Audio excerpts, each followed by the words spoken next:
पंचम अध्याय का चतुर्थ पाठ चल रहा है, समासांत प्रकरण। कल के सूत्र समझ में आ गया आप सबको? ठीक है। आज हम सब पढ़ेंगे तत्पुरुष समासांत प्रत्यय। तत्पुरुषस्य अंगुलेः संख्याव्ययादेः। तत्पुरुषस्य षष्ठी का एक वचन, अंगुलेः षष्ठी का एक वचन, संख्याव्ययादेः षष्ठी का एक वचन। कहीं कहीं पर पंचम्यर्थ में भी षष्ठी प्रत्यय विधान में देखी जाती है, बहुत जगह इस प्रकार से मिलता है। तो यहाँ पर भी पंचम्यर्थ में ही षष्ठी। समास करेंगे। संख्या च अव्ययम च इति संख्याव्ययम। संख्याव्ययम आदि यस्य स संख्याव्ययादिः तस्य संख्याव्ययादेः। अनुवृत्ति है अच की, जो कि 90 सूत्र तक जाएगी।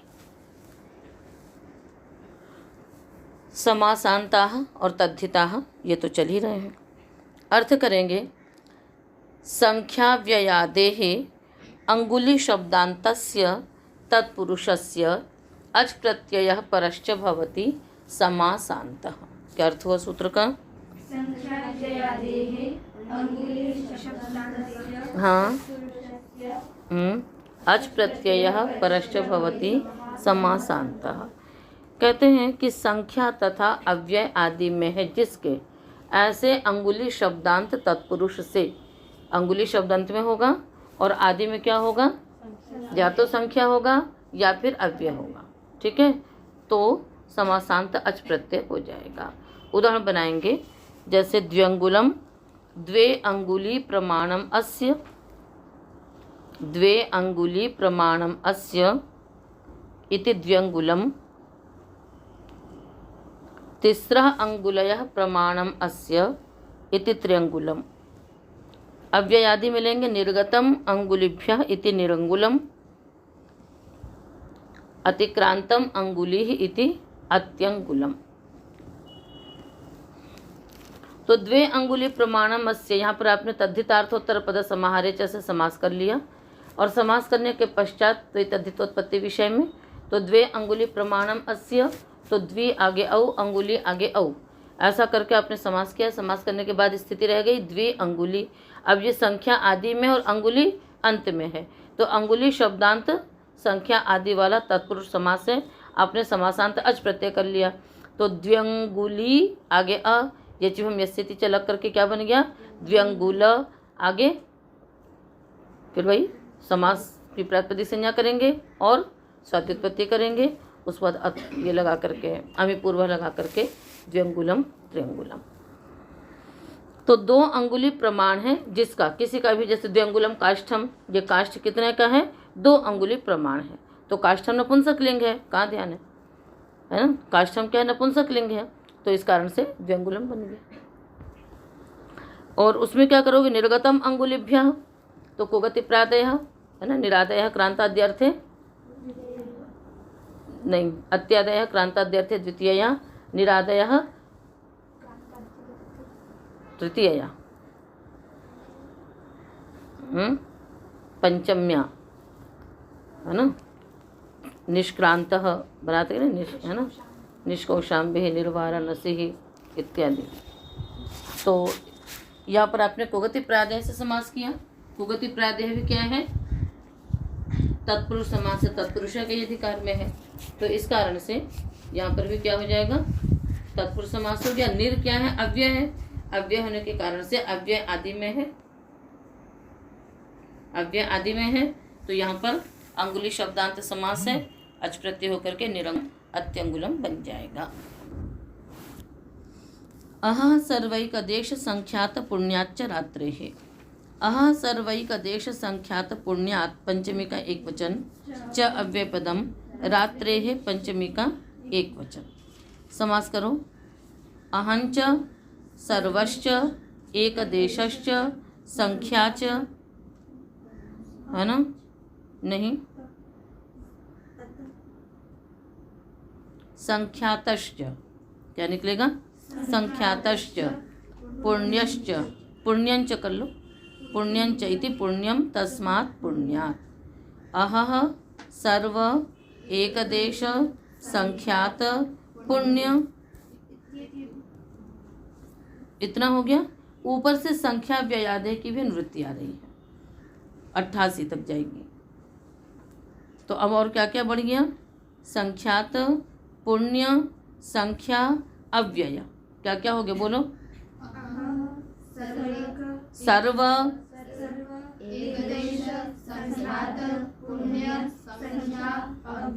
इत्येतेभ्यः परः यो रात्रिशब्दः तदन्तात् तत्पुरुषात् समासान्तः अच प्रत्ययः भवति। फिर से बोलिए। सर्व एकदेश संख्यात पुण्य संख्या अव्यय इत्येतेभ्यः परः यो रात्रिशब्दः तदन्तात् तत्पुरुषात् समासान्तः अच प्रत्ययः भवति। हाँ, अहः सर्व एकदेश संख्यात पुण्य संख्या और अव्यय, इनसे परे रात्रि शब्द होना चाहिए। तदंत से समासांत अच प्रत्यय होता है और तत्पुरुष समास ही रहना चाहिए। तत्पुरुष से का अधिकार जाएगा 105 तक। उदाहरण बनाएंगे हम इसका। अहश्च रात्रिश्च इति अहोरात्रः। ठीक है, तो यहाँ पर जो अह और रात्रि का लेंगे हम, यहाँ पर हमको केवल द्वंद्व समास इष्ट है। बाकी सर्वत्र हम क्या लेंगे? तत्पुरुष लेंगे, क्योंकि अह का रात्रि के साथ और कोई समास नहीं हो सकता है। तो अह से है ना परे जो रात्रि शब्द होगा वहाँ द्वंद्व लेंगे, अन्यत्र क्या करेंगे? तत्पुरुष लेंगे। तो अहश्च रात्रिश्च इति बनाओ अहोरात्रः। कैसे बन जाएगा? अहन आगे रात्रि, हाँ अहन आगे सु, रात्रि आगे सु, समास इत्यादि करके अहन रात्रि आगे अच। क्या स्थिति रख लिया आपने? अहन रात्रि आगे अच। अब उसके पश्चात यहाँ पर हम क्या लगाएंगे? यस यदि चौधर लगा लेंगे तो रात्रि के ई का लोप हो जाएगा, तो बन जाएगा रात्र। अहन रात्र बन गया। इसके बाद एक सूत्र है आहनः रुविधौ उपसंख्यानम। निकालिए सूत्र 8-2-68 है ना। इसमें ये वार्तिक है। वहाँ सूत्र ना अहन रोसुपी, तो अहन के नकार को रुआदेश होता है, तभी तो अह अहनी अहान इस प्रकार से रूप बनता है। तो यहाँ पर क्या हो जाएगा? इस वार्तिक से, ठीक है ना, रु विधौ अहना उपसंख्यानम, तो अहन के भी नकार को रु आदेश यहाँ पर होगा। ठीक है, तो उससे क्या हो जाएगा? आह रु बन गया, आह आगे रू बना, और फिर उसके बाद रू को उत्व करेंगे हशीचा से, फिर आगुणा से गुण कर लेंगे, तो क्या बन जाएगा? अहोरात्र। तो अहंच है ना, अहश्च रात्रिश्च इति अहोरात्र, दिन और रात। आगे देखिए चलिए। सर्वरात्र, सर्वरात्र में क्या करोगे? सर्वा चासौ रात्रि च इति सर्वरात्र, सारी रात्रि। तो ये उससे समास हो जाएगा। विशेषण विशेषण बहुलम पूर्वकाले का सर्वजरत पुराण नव केवला समानाधिकरणेन। तो सर्व शब्द के साथ रात्रि का समास होगा और वो पूरा तत्पुरुष समास है। तो सर्वरात्र। अब एक देश में देखिए, तो एक देश से यहाँ पर एक देश शब्द नहीं चाहिए, अपितु एक देश वाची यानी अव्ययवाची। जो अव्यय का मतलब हो गया जैसे पूर्व, अपर, अधर, ये सारे शब्द आएंगे। तो उसके उदाहरण बनाएंगे आप। पूर्वम रात्रे इति पूर्वरात्र, किससे होगा एक देशी समास? मैंने आप लोग को बोला था कि एक बार समास के वो दोहरा लीजिए। एक देशी समास करने वाला सूत्र कौन सा है?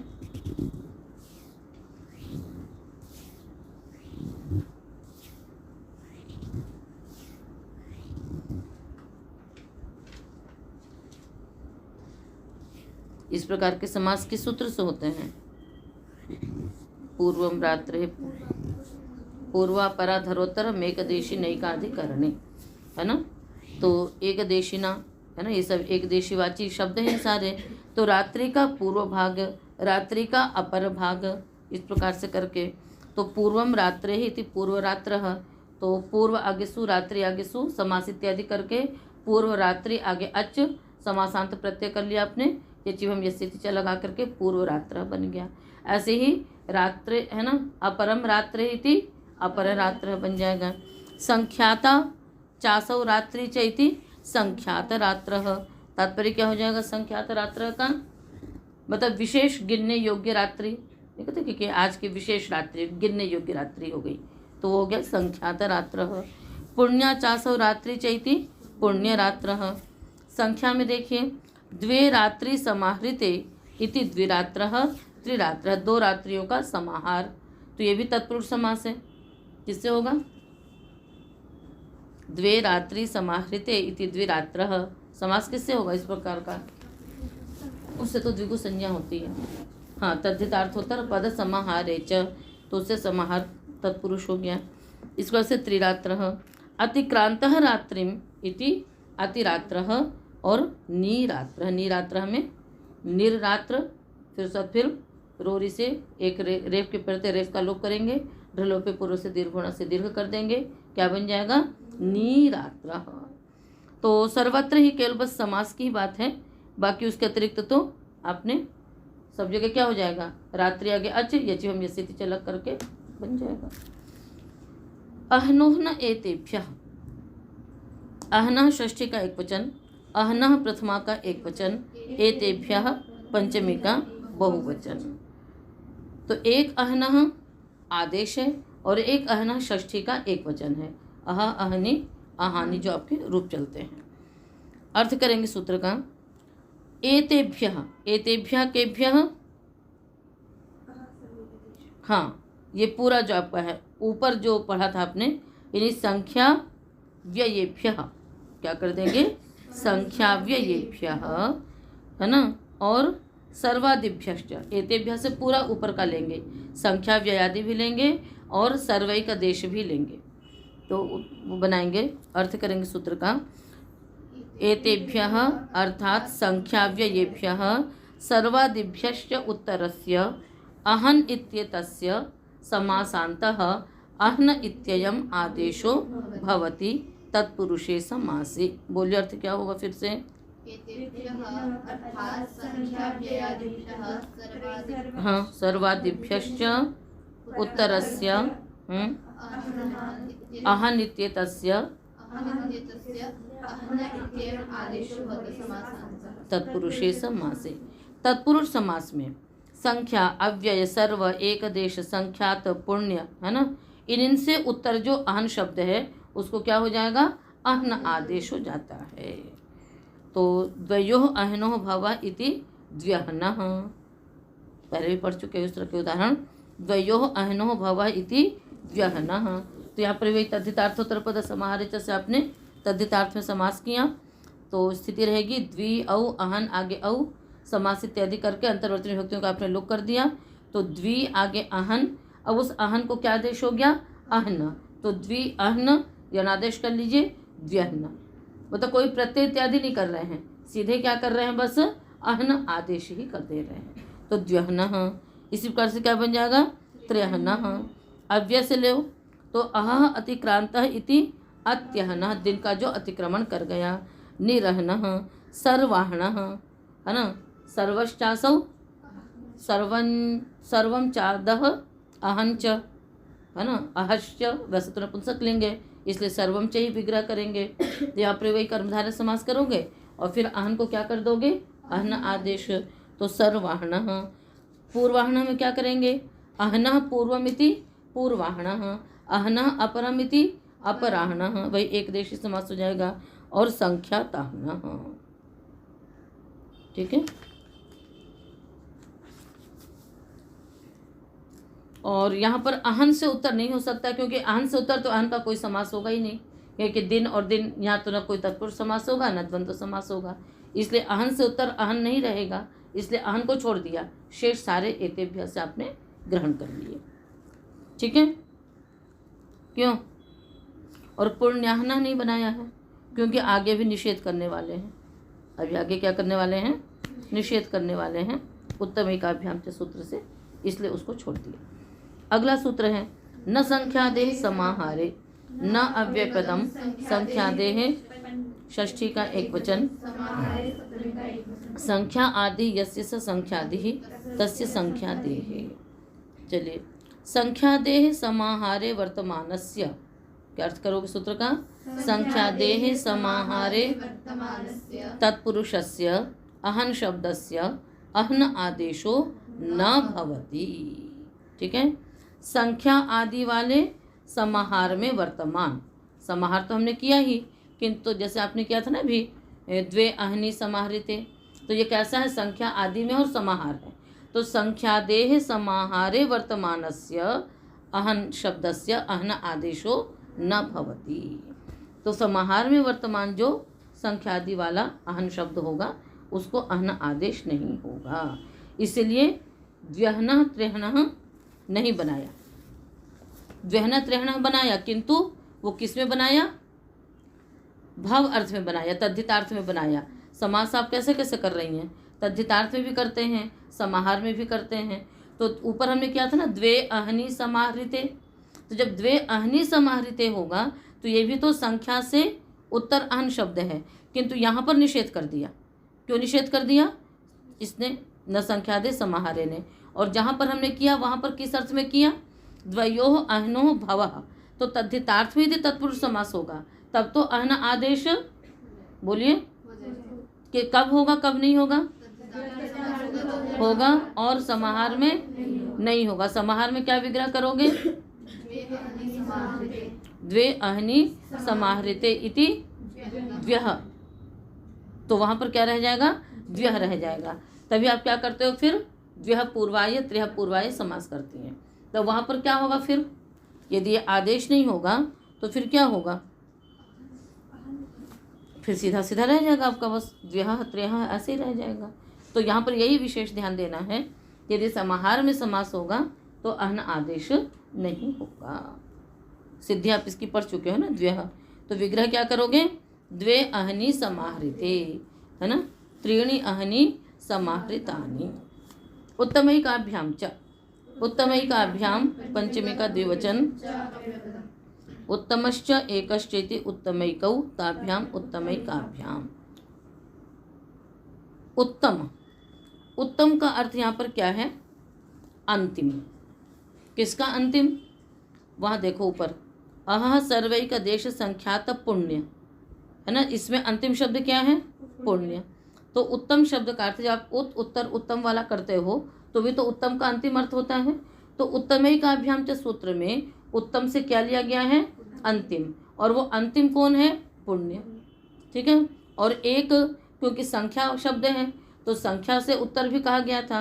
तो अब इस सूत्र का अर्थ करेंगे, उत्तम एक इत्येताभ्याम परस्य अह शब्दस्य अहन आदेशो न भवति तत्पुरुषे समासे।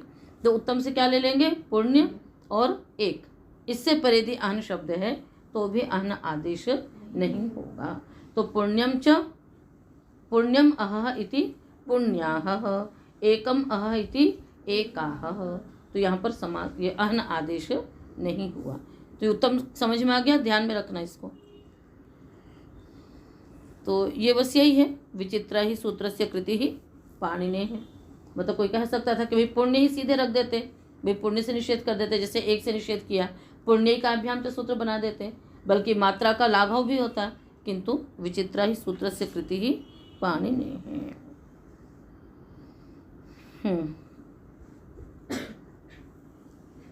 राजा सखिभ्यश्च, राजा सखिभ्यः पंचमी का बहुवचन, टच प्रथमा का एक वचन। राजा च अहश्च सखा च इति, राजा नहीं, सखी भी तो है ना, राजा च अहश्च सखा च इति राजाः सखायः तेभ्यः राजाः सखिभ्यः। अर्थ कर दो, राजन अहन सखी इत्येवमन्ता तत्पुरुषात् तच प्रत्ययो भवति समासान्तः। राजन अहन सखी अंत वाले तत्पुरुष से समासांत टच प्रत्यय होगा। उदाहरण बनाएंगे, महान चासौ राजा च इति महाराजः, ठीक है ना, मद्रस्य राजा इति मद्र राजा। कोई भी तत्पुरुष करिए, कर्मधारय करिए, चाहे षष्ठी तत्पुरुष करिए, तो कैसे हो गया? महान चासौ राजा च, कैसे रखोगे स्थिति? महत आगे सु, राजन आगे सु, फिर क्या लग जाएगा?